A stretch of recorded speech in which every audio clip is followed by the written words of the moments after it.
The supplies used in this video are in the description below. Also the glazes, the clear glaze and the underglazes that I used for the creation of this piece.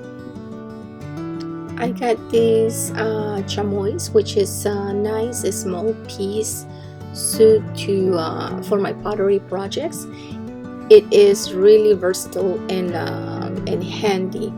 Now this size is small. It's the 3.2 inches by 4.7 inches, and you just wet it. And what I'm doing in here is removing the extra glaze before the firing. I use normally the sponges for the large pieces, but for the small little more intricate pieces like these pieces are like an inch or so on size. If I use this sponge, it will wipe off extra glaze that I don't want it to in some areas, leaving it uneven. So but this chamois is so practical. It's really thin and I really like that aspect of it, especially for delicate areas.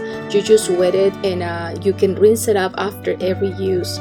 The fantastic part of this is that there are multiple uses. You can actually clean your glasses with one new one, of course, the computer screen, even the small areas on your car lens or so. So you have a large package of 20 small pieces, and you can share it between your regular household use and your art studio. Is a must to have in every potter's toolbox, honestly. I also like the idea to use some of this for the other mediums, RE mediums like pastels, chalk pastels, and charcoal and graphite, because you can actually smooth the area of the paper without damaging the fiber of the paper. Nice and soft, delicate, and very, very practical.